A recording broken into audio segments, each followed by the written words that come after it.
Welcome to the Morning Formation. This episode is powered by Act Now Education. Warriors fall in. It's time for formation. Welcome back to the podcast, folks, where we dive deep into the real stories of leadership, survivability, adapting from beyond the uniform. Today, we're honored to have a guest whose path speaks to grit, growth, and give back. From a young Marine leading troops at 18 years old to a California-based lawyer defending clients in both criminal and personal injury law, Leo Fuentes embodies what it means to adapt and overcome. Not only does he serve our country with honor from his veteran experience, but he's now serving the justice system with purpose. So let's welcome to the show Marine Corps veteran, attorney, and brother in the fight for what's right, Leo Fuentes. Thank you for joining me today, man. Thank you for the invite, KB. Appreciate it, brother. Listen, man, the honor is all mine. It truly is, man. I appreciate. I know you have a very extremely busy schedule. I've been slammed with the flu the last 2 days, and I was like, there's no way I'm canceling on this guy because we already had to reschedule once. So thank you for being so flexible, man. Thanks. It's all good. It's all good. So, Leo, I want you to take us back to your mindset after high school. You know, what led you to join the military, specifically the Marine Corps, and what ultimately drove your decision to sign on the dotted line and take that step forward? Yeah. So, to be honest with you, KP, it was just one of those things where I felt like it was my duty to serve, mainly because I wanted to give back to this country. It gave me the opportunity to get here. I was originally born in Mexico, so I was brought here, and I felt that it was just the right thing to do. And also, my close friends were joining. They joined before me right after high school. And not to mention, I wanted to throw on the dress blues at some point, right? One day. But yeah, it was more like service to country, and it just to give back and do my time, do my duty. When you were brought up, though, I mean, I can tell you that serving in the military and willingly signing on the dotted line to go away and go to boot camp or basic training or anything like that, that's not an easy task. I mean, a lot of my friends were not doing that. They were going straight to college. And a lot of them actually looked at the military as a last resort. I looked at it as kind of like how you did, because my dad served for 20 years. And I thought, okay, well, then I guess I'll just go into the military too. But was there any other encouragement as far as like family members that helped push you in the military, or was it just kind of on your own journey? No, so I'm the oldest out of four boys. My poor mom, right? No daughters. So I was the oldest out of the four boys. And I didn't really have anybody to teach me or lead me. But what I did know is that I needed to do better and go to college, go to school, get a career. And I knew that the military was a great stepping stone for discipline and the experience of leadership, and just everybody who I met that joined the Marine Corps was happy, and happy that they did it. And then they came out and they just talked about how it transformed them. And I think it goes to all the branches, right? You go in one person and you come out a different person with growth. But one of the things too that kind of drove me to join was I needed to get the heck out of my town. At the time, my town wasn't what it is now. Now you have nice restaurants, nice breweries. It's a great community. We even have a downtown now. And at the time, it was just fields. And growing up, I've experienced a lot of like run-ins with the local gangs, and trying to defend myself or defending my brother. And my father was actually robbed and shot at one of the local markets. And I remember like it was yesterday, my mom was banging on the door. I was finishing taking a shower, and she was like, "They shot your dad. They shot your dad." And I was like, "What?" And it was just like surreal. So I went over there, and just things like that drove me like, I need to do better. I need to get out of here. I need to go make something out of myself, and then come back and get my family out of this neighborhood. But now, like I said, they're living it now, and it's a lot better. And yeah, it's just life experiences. And at the time, I think I was just trying to fall trying to falling into kind of falling into like the wrong crowd. So I'm like, I need to go. I need to go. I was offered to join the local gang. I don't even want to call it offered, right? I was asked, right? But luckily Yeah. I was smart enough to say, you know what? I'll get back to you. I'll get back to you next week. And I just never got back to them, instead I joined the Marine Corps. Now, was there any kind of delay after high school joining the Marines, or did you go right in? No, yeah. So after high school, all my buddies joined and they were off to boot camp. And I was recruiting out of one specific office. And what happened is I hadn't not received the specific document that I needed to join. So then the recruiters just kind of dropped me. And looking back at it, I get it, I might have wanted him to be a lot cooler about it and not ignore my phone calls and just kind of ghost me. But it is what it is now, right? So I ended up going to college for a semester, and I was leaving my first period class and I was walking by through campus and I see this Marine and his Charlies stacked and his ribbons are just stacked impressive with his just looking like he would pass inspection, right? So I walked past him literally, and then something inside me told me, go back and talk to him.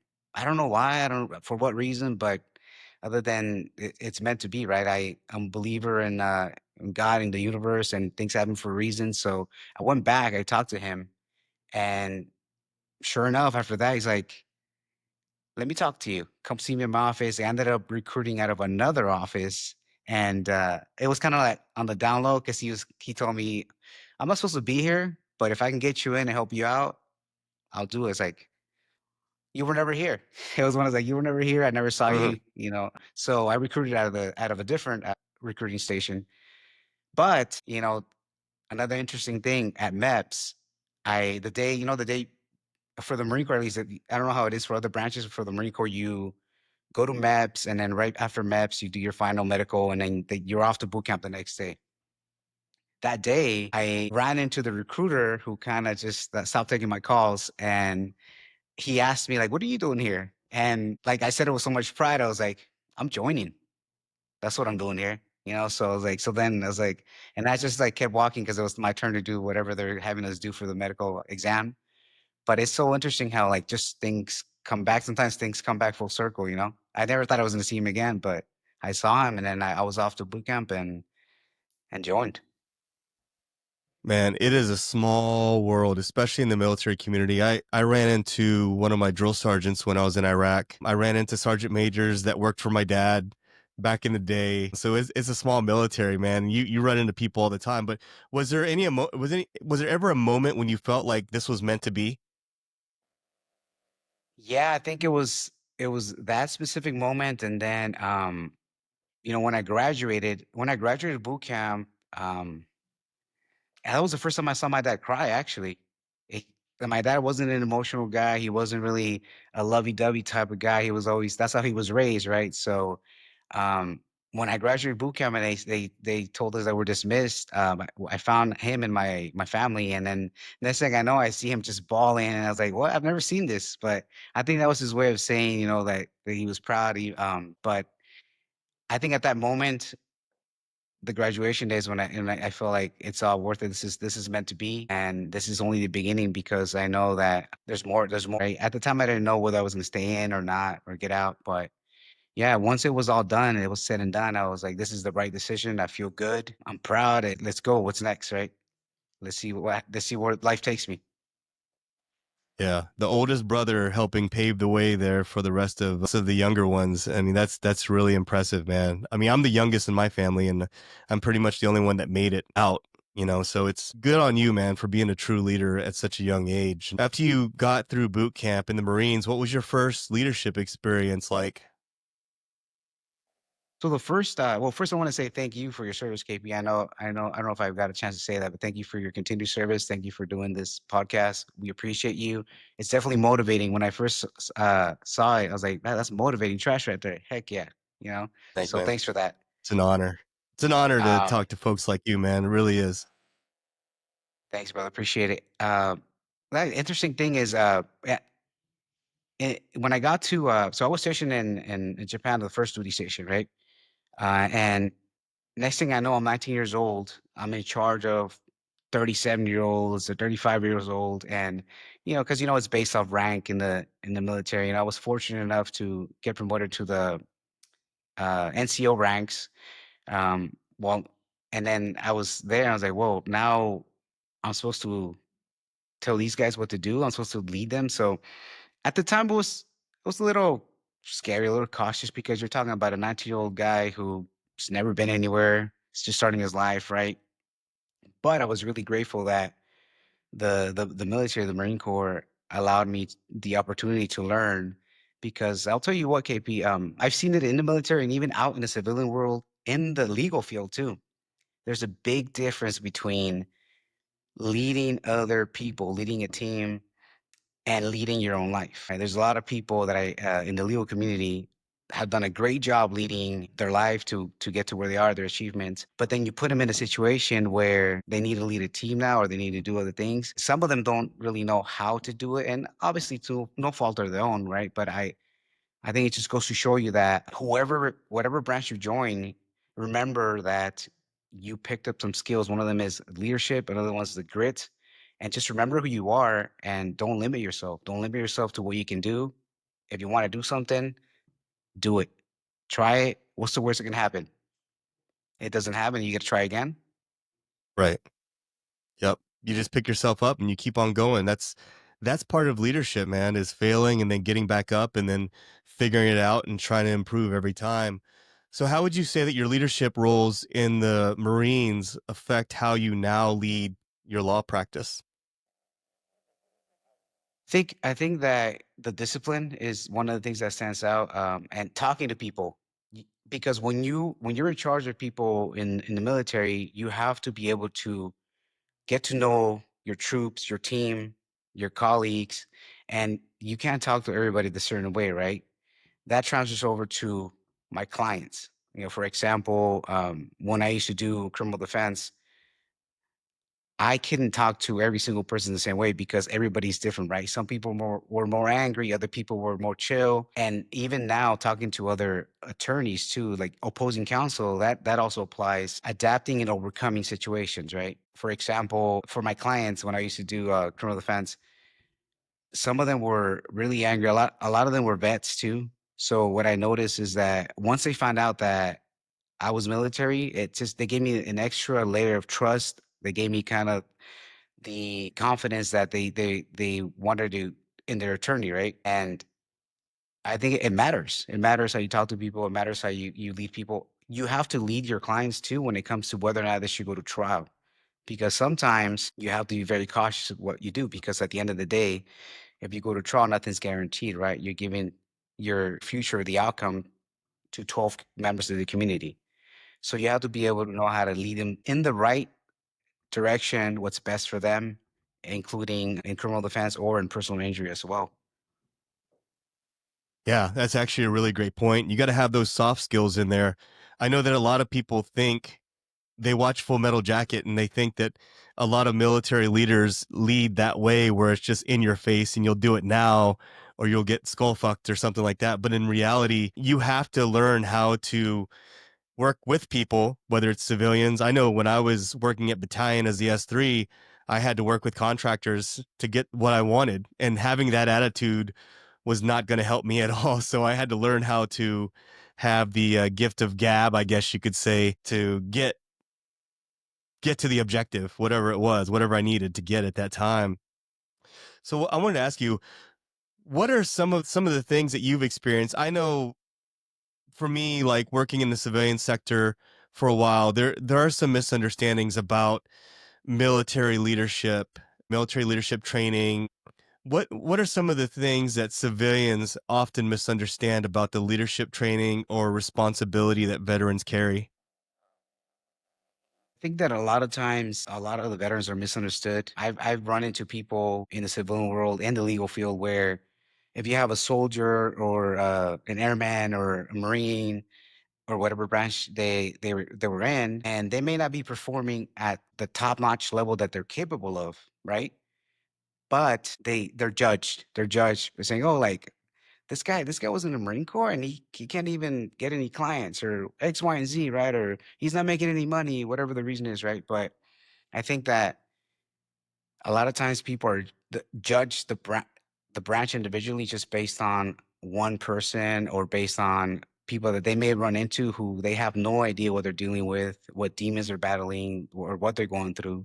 So I noticed that, and it kind of, I don't want to say it bothers me, but it's just kind of like kind of sucks, right? Because I do feel for them because I feel like they may not be at their full potential right now, but you got to work at it. I didn't just get out of bed one day and, like, oh, I have all this, right? It's step by step. You got to work on it. And one of the things I struggled with when I got out of the military was remembering that I wasn't in active duty anymore. I remember in undergrad, I wanted to lock on people. It's crazy, right? I think back and I'm like, I told myself, wait, you can't be trying to lock people on or like yell at them because they're not acting the way people were acting when they're active duty. It's like that's not it, right? So that along with just getting the skills to, like you said, talk to other people. Everybody talks to other people a different way. People don't listen if you yell at them or you got to tell them a certain way. But that's one of the things that I noticed. I noticed that the judging, right? And I think people just have to remember that just be kind and just keep in mind that not everybody's at their full potential when you first meet them. And some people just haven't tapped into the full potential, so it's okay. Yeah, I run across a lot of stereotypes a lot of times. Um, there was a lot of things that I was stereotypical of until I went to war, and I had to work with the Marines, and I had to work with the Air Force, and I had to work with other branches. And I'll tell you, like, there was an Air Force unit at like where I was at in Iraq, and they did the same job I did. They went outside the wire. They got tuned up.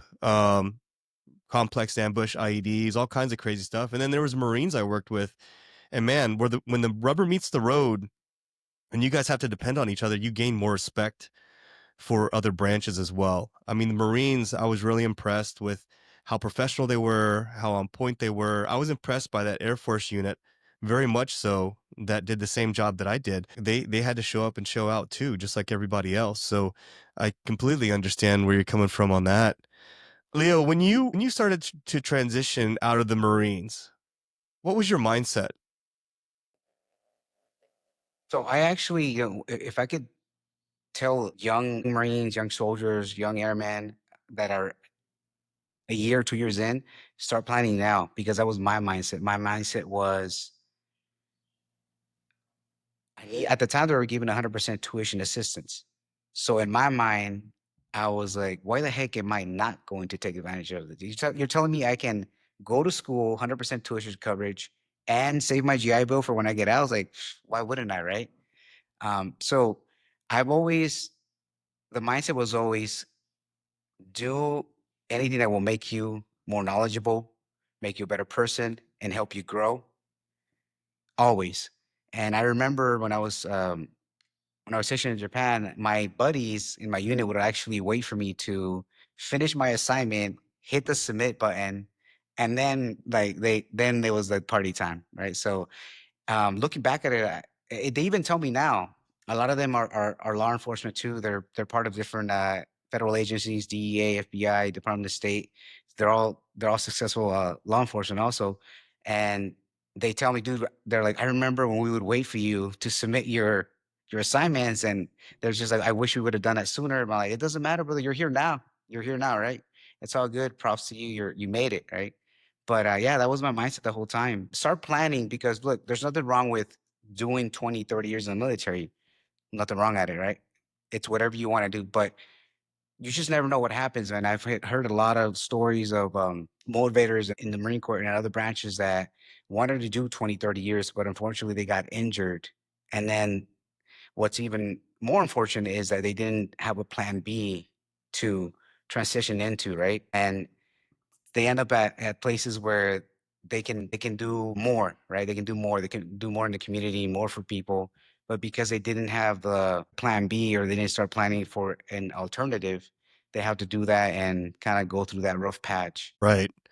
Yeah, that I mean, that definitely there's a transition for sure, and that's great advice to get started transitioning as soon as you, because I knew guys that when I was in, I would ask them like, "Hey, are you taking time to go to the education center?" And they're like, "No, sir, I'm doing 20 years." And I knew one of those guys who said he was doing 20 years ended up getting medical doubt against his will. And that's just life. I mean, the best place to be is a place where you can transition or you have lateral mobility when life happens. And so when they started medicaling him out, he was just kind of like, no, I don't know what I'm going to do now. So it's definitely, you always need to invest in yourself. But how long did it take for you to discover your fullest potential after leaving active duty? Like, at what point did you sign up to go to law school and everything else?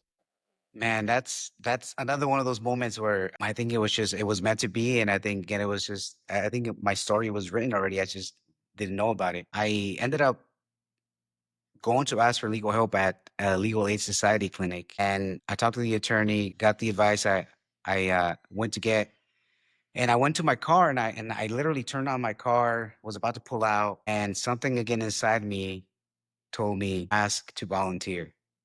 So I did. I turned my car off, walked back into the legal clinic, and I told the retired attorney, he's like, "Do you think I can volunteer? Like whatever you have, like can I volunteer?" And he said, "Yeah, definitely." So I ended up volunteering for almost 2 years while I was in undergrad at this legal aid clinic, and it was at different branches or different locations. And it just got to the point where I got tired of telling people, "I'm sorry, we can't help you. We don't have the resources to represent you in court. We're gonna have to refer you out. Hopefully they do your case pro bono, or hopefully we can connect you with an attorney." So then I was just like, what if I go to law school? What's the worst that can happen? They say no. So it was a big step. I even talked to my parents, and like again, I didn't know anybody that even went to law school, applied to law school, right? So I talked to them. I said, you know what? I'm gonna try, and if it doesn't happen, it doesn't happen, right? So of course they were supportive, like, yeah, whatever, because they themselves didn't get the opportunity to get an education, so they of course they're gonna say, yeah, do it, and but as far as like guidance or anything like that, they really didn't have it because they didn't get an opportunity to go higher education themselves. So I applied, and then next thing I know, I get in, and then that just takes you to the other point I was gonna talk to you about, how we all find each other. You know who I found the first week in orientation? I found my one of my best friends who was in the Air Force, and another guy that was in the Army, and then I think another guy too that was in the Army, and we just kinda gravitated to each other, and we just for whatever reason, we find each other no matter where we go, whether they're judges, deputy sheriffs, law enforcement, and I'll tell you what, man, Right. like, that is amazing. Like, it's hard to explain, but I know you've experienced it too. Like you meet another veteran, someone else who served, immediately you kind of bond. You have a special bond with each other already, even though you don't know Right. each other, right? Yeah. Yeah, it's totally true. It happens to me all the time, man. Like, you can tell just by the way someone's standing, their posture, and by the way they're able to socialize and just talk and look you in the eye and have a conversation with you, whether or not they've stood in formation before and actually had a leadership position at one point in their lives. Because I know you mentioned it earlier. I mean, 18, 19, 20 years old, especially in the Marines, they throw you in leadership positions and you're standing in front of people and in charge of people early on. Whereas like a college kid, 18, 19, 20, 21 years old, they don't get that experience. They don't get that true leadership experience on how to interact and how to lead. Yeah. And I think But yeah, one of the that's what kind of forms us. yeah, and then I don't know if you experienced this, but one of the things that was kind of I guess I struggled with too is sometimes in the civilian world, you're in a certain position just based on timing and grade type of thing, right? And sometimes you would be told some things, and then my other buddies that were in the military too, I would talk to them like, man, they act as if we've never been in a leadership position, like because you know how some companies or law firms work, right? Or like wherever you go, you have your manager, you have your assistant manager, right? So then when they kind of try to lecture you Right. on how to lead or leadership traits, they're like, we just looked at each other and we're just like, man, I guess I forget that we've already like kind of done that maybe a little bit. Maybe I know a thing or two, right? But you just gotta roll Right. with it. Yeah. Yeah, and that leads me to something else too. I think it was on one of your reels. You had mentioned something pretty powerful, and you said, "Don't expect civilians to act like the people you serve with, or you had served with." So, can you unpack that for us and what that actually means? Yeah. So one of the things that I noticed is that sometimes, especially when I first got out, I was holding people that never served to the same standards that my fellow NCOs were working on, right, or operating on, right. And sometimes some people are just kind of more relaxed. They're not really like, I need to get this done and that done, and you got to push forward or like no breaks, right? And you just got to be understanding that not everybody is going to operate as if they were in the military. And I think you'll save yourself a lot of headaches when you finally accept that, because at first it was hard for me because I was like, well, we wouldn't do it that way, or I wouldn't do it that way, or my buddy wouldn't do it that way. But I think you just like torment yourself by having these high expectations of people, and then they don't follow through, and then at the end of the day, you're the one left with the stress. You know, You know what? That is very powerful. And I think a lot of veterans need to understand that. It took me a long time to understand that perspective. That especially, being a combat veteran, I can't expect the guy that went to college right after high school to understand what it's like to lead a patrol or a convoy through some of the most deadliest supply routes in a war zone when they've never even left their own state. Like, I think that veterans, when they understand that, when they understand the perspectives of the other side, that's called meeting in the middle, so that I can gain my sanity and my understanding and my perspectives better by understanding that most of the folks that I deal with or interact with on a daily basis are not going to have the same experiences as me. And once I understood that, I was like, okay, now I have more patience. I'm not getting as frustrated. Um, and I think that that's really important, like what you just mentioned just now. percent. And Go ahead. no, no, go ahead. No, no. I was just gonna share an experience that where that happened with an army medic. Hmm. An army medic was one of my clients, and it was my first dead body case. It was a vehicular manslaughter. So this guy was charged with vehicular manslaughter. He had deployed many times. Army medic, seen a lot of stuff, right? And his family didn't understand what you were just talking about, like the military bonding, the military leadership. But him and I were seeing eye to eye, and we were operating on the same level that we were just talking about because he also served. And his family actually told him one day, because at the time I was working as a public defender, which is, as you know, it's a free counsel for whatever city or county you're in, right? And but what a lot of people don't know is that they actually have the most trial experience and handling of cases and more resources than most private attorneys. But that's a whole nother story, right? So his family pretty much told him, hey, we got you a private attorney. We're going to pay good money. You're going to have the best representation that we found. And you know what, KP, I'll tell you what, even till now, I was taken back because he told them, no, I trust Leo. He's my fellow veteran.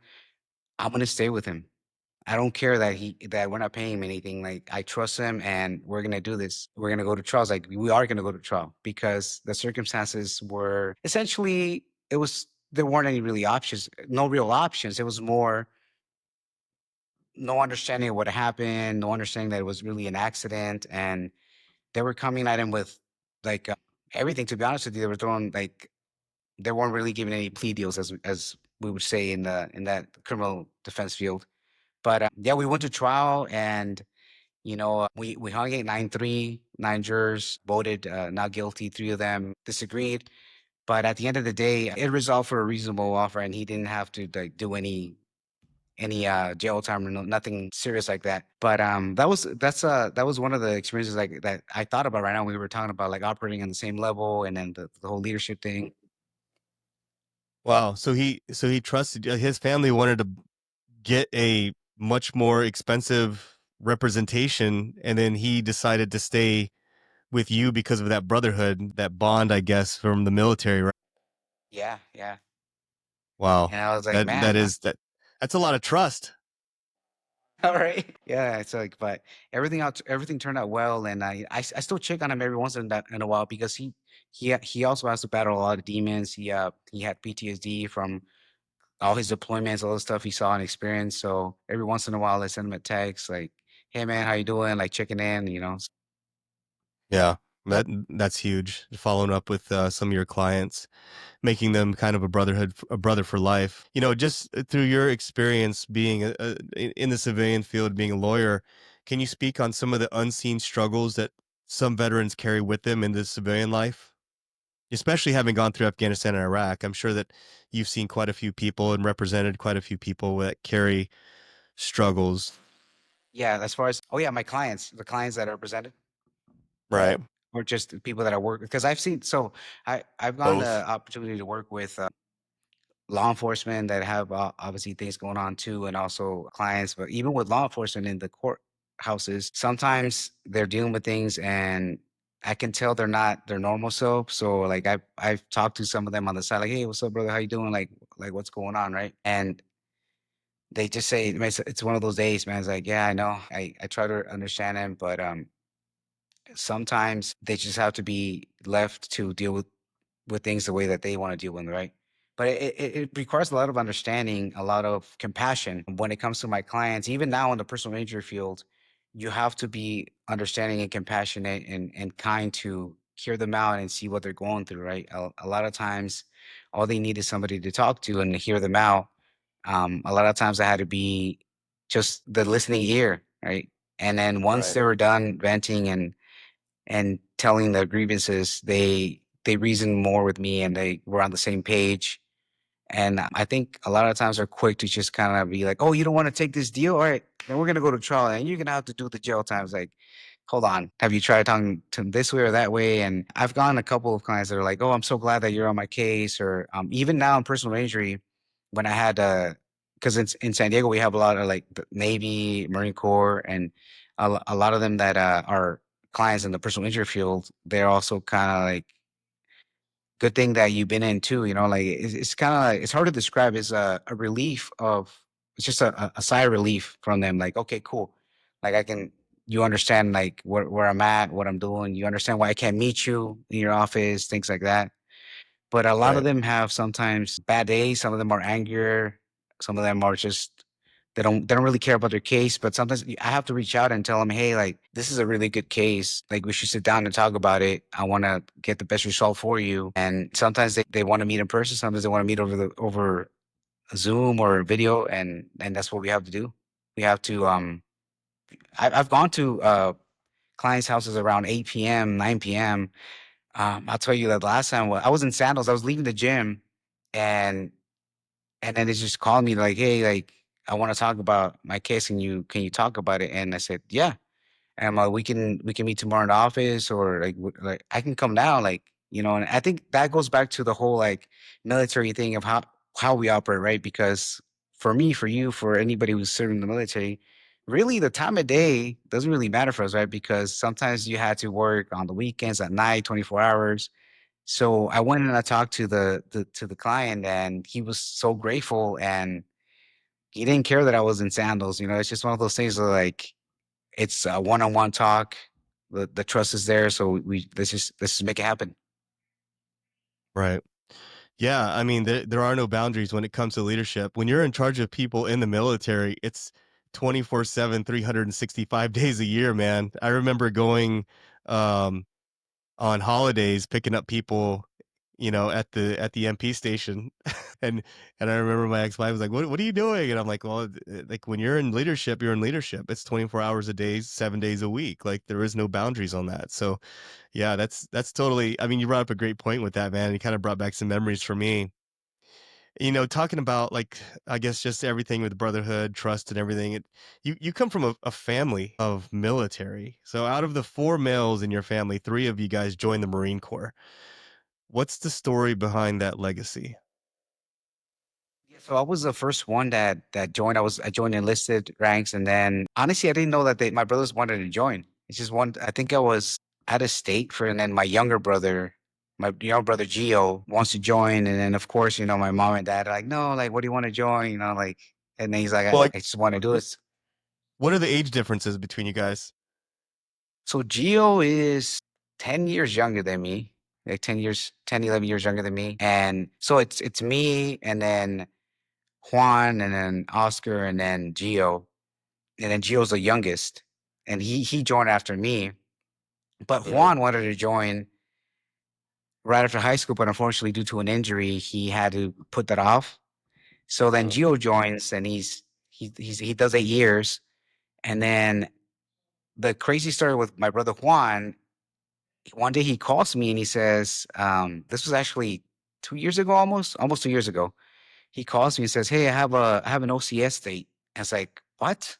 What do you mean you have an OCS date? I didn't even know you like applied. I had no idea." Like, obviously, I was like, "Well, first, congratulations, and I'm so proud of you. Like, that's crazy. You're going to OCS." And I'm like, second, why didn't you say anything? And he's like, "I just wanted to make sure it was a done deal, that it was for sure, because he's like, you never know." He's like, I had to get an age waiver. I think at the time he was 30, and but under certain certain military branches, 30-year old, right? So you have to get that waiver. And he went to OCS, and now he was in South Korea the last time I checked, and now he's a lieutenant up there, and he loves it, man. I'll tell you what, his demeanor in life, just this view on life changed, because I think it goes to, and I want to tie this back to earlier how we mentioned veterans, active duty, anybody. If you want to do something, do not ever let go of that dream, of that passion.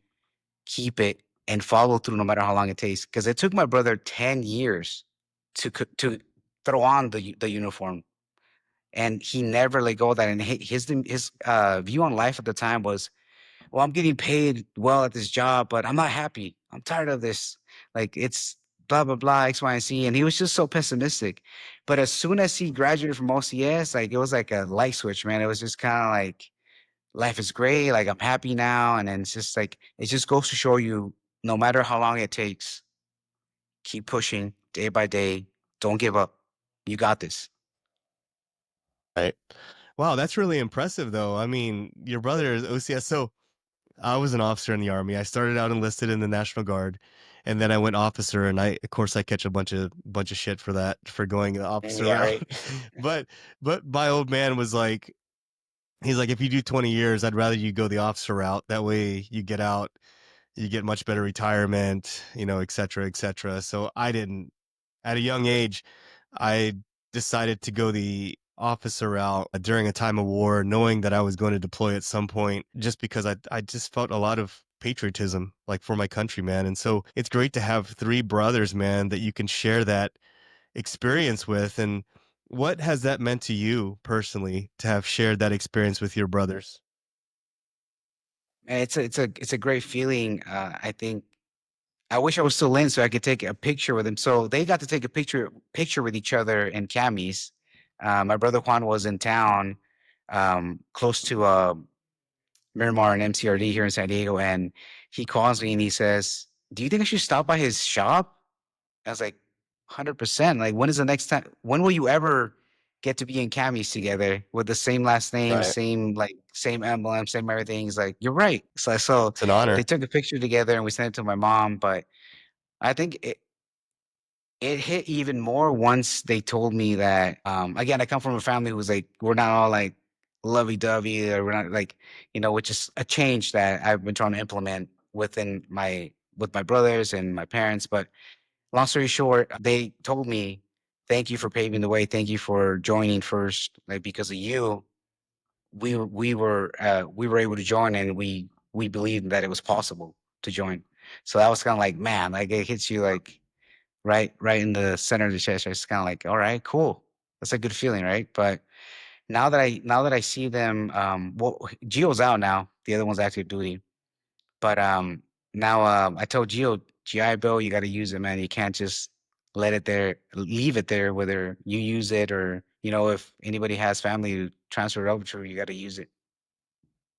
Yeah, no doubt. And I'm going to do a shameless plug right here. I'm a board member for a nonprofit called Act Now Education, and our entire board is consistent of all military community members. And what we do is we go out and we get money for our military community, and we go out and we get certifications, sometimes degrees, and we don't even touch the GI Bill at all. So we'll go out and we'll get project management professional certifications and things like that. I mean, that's a great opportunity for, like, your brother to sign up for. Anyone that's listening to this, go to www.actnoweducation.org and sign up. We have weekly meetings talking about some of the different educational opportunities available out there. Again, it's a nonprofit, and we're out there trying to help with that transition process for our military community, because we know how daunting it can be. And we've talked about it several times, about the importance of investing in yourself while you're in. service and starting now. Even if you think you're going to stay in for 20 years, just invest in yourself while you're in. Um, and I don't know at what point was it during your time in the Marines, or was it when you got out of the Marines when you decided that you had like this spark of interest to becoming a lawyer? Like when did that happen? Well, first, I want to take a moment to thank you again for that nonprofit organization that you're part of. It's a big deal, and there's not a lot of those out there. So, thank you so much to your board members too. And yeah, definitely go check out the website, veterans, and anybody that's listening, because that's a great help. There's very, very few scholarships up there. So, do it. Right. So the whole thing with the lawyer thing just it happened after. I never even thought about law school in the first place. It just kind of like landed there based on that legal aid society experience where I kind of wanted to represent people. I kind of wanted to represent the underdog. And look, I ended up doing criminal defense, but I'll take this moment, if I may, to kind of touch on the small misconception how when you tell people that you do criminal defense, they either base it on TV shows or Dateline or all these shows out there that are just the worst of the worst, right? The worst of the worst crimes you can think of, right? And they're out there. I've had Right. them, right? I had to represent people charged with those cases. But my whole point is, I've always been the type of person to tell people the reason I'm in this position is not to help people get away with committing crimes. I'm there to make sure everybody does their job the way it's supposed to be done without anybody getting taken advantage of. And that was my whole thing the whole time when I was doing criminal defense. And even now in personal injury, I'm here to make sure that everybody gets that fair shake, as some people call it, right? Gets competent representation, doesn't get taken advantage of. And I'll tell you what, man, like you wouldn't expect it for some of these big law firm attorneys that I go up against. You would think they conduct themselves professionally and that they don't want to do anything shady, but that's not always the case, and a few times I've had to actually turn on the whole the ass chewing on them because sometimes they get out of line Mhm. and you just have to check in, man. And that goes back to Right. my whole Marine Corps experience because I think if it wasn't for that and just everything else I lived through, I don't know that I would be as confident enough to like put a stop to their shenanigans, right? Because of how long they've been practicing or how long they've been in the area of law. But sometimes you got to do it, and I think that's what drives me, man. There's no better feeling for me than showing up with my client right now in a personal injury case, and just showing up to these fancy law firms that are huge, super tall buildings, right? Walk in there and I'm grateful that I get to do that and be like, all right, we're here, but guess what? You have to go through me first, and then like we'll talk about it. You can't just the client's not here alone. So that's a great feeling. It's kind of like it makes me kind of feel like I'm still serving the community, serving the people through law. Yeah, that's absolutely huge. I was talking to a Medal of Honor recipient once, and he was telling me the difference between a job and a career is soul fulfilling. I think guess folks like us kind of always have that desire to serve a bigger purpose. It's not about the money necessarily, it's about making a difference is what's important. Definitely. Have you done any volunteer work for the military community? I found you through Bastards Canteen social media. Have you I know you did some speaking events with them. Yeah, so before that, I was working at this nonprofit out here in San Diego called Say San Diego.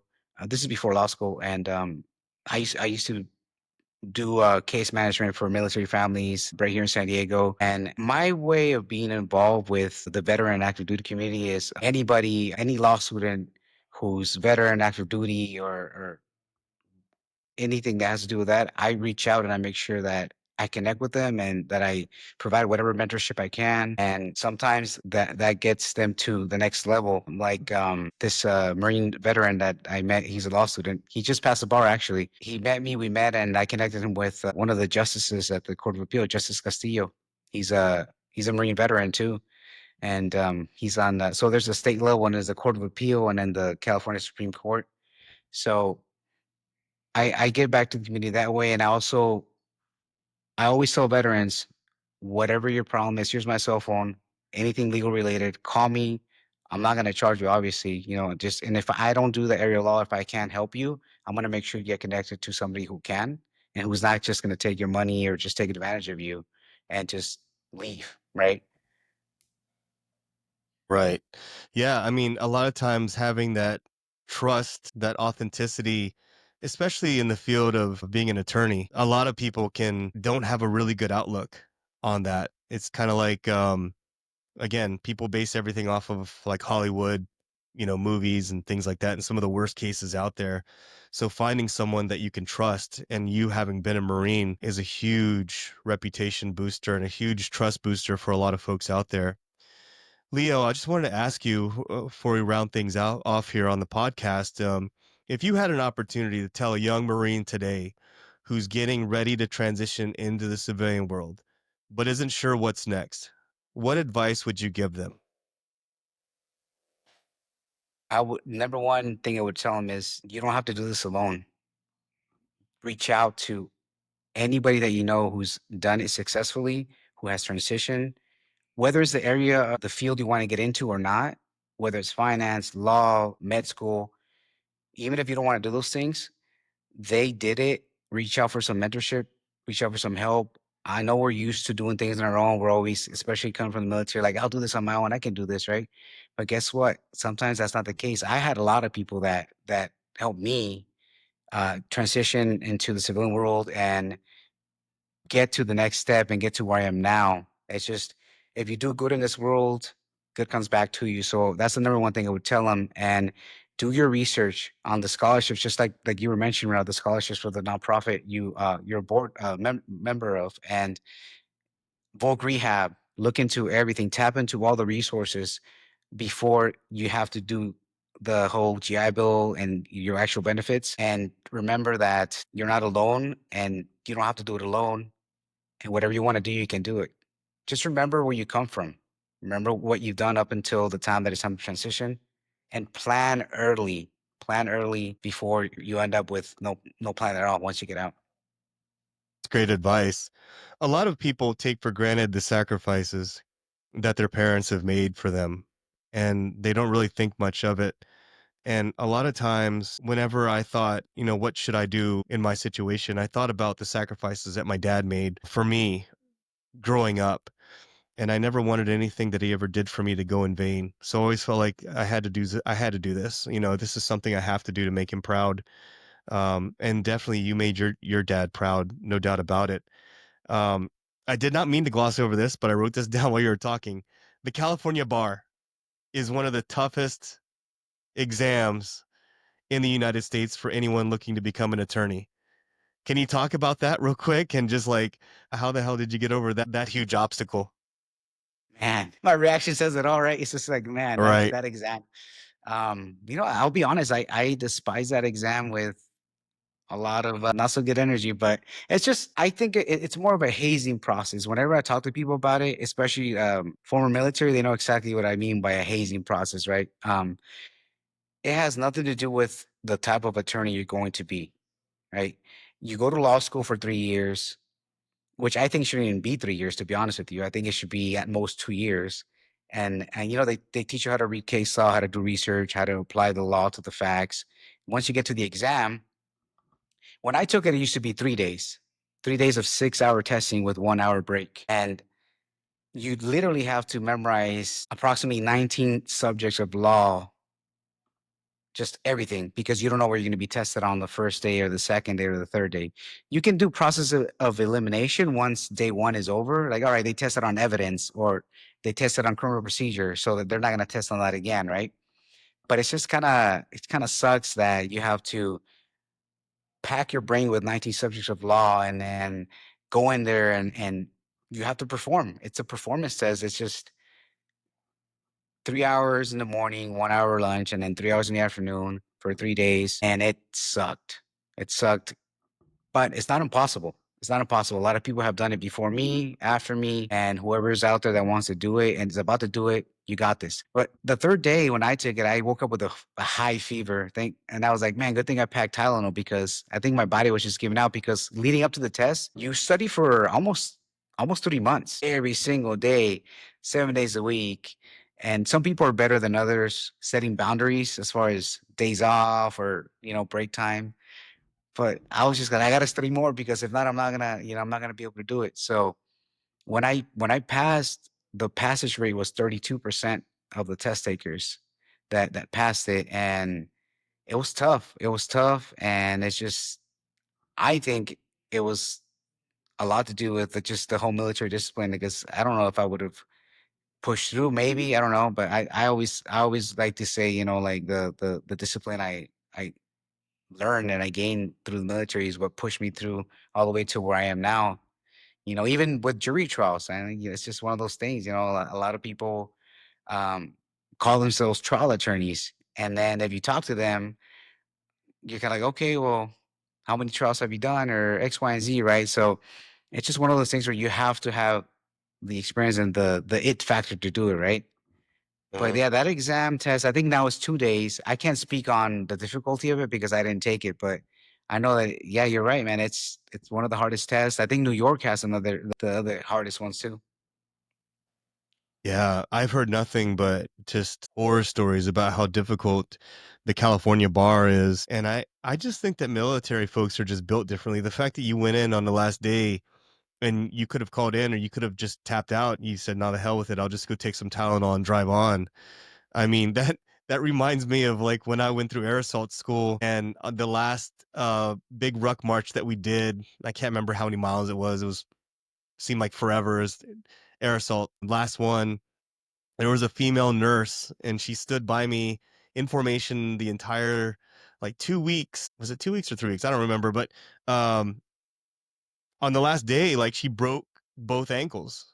Like she broke both of her feet and she made it. Like she made it. I'm thinking, damn, like that's gotta be one of the toughest nurses out there to like want to get it that bad. I was like, damn, that was tough, man. And I just think military people are just built differently like that, man. Like we get up earlier, we just rub you know, salt on it and drive on and take the Tylenol and shove a band-aid on it and we're good to go. And man, that's incredible that you were able to overcome so much, especially you being the oldest brother, man. Good on you for actually leading by example.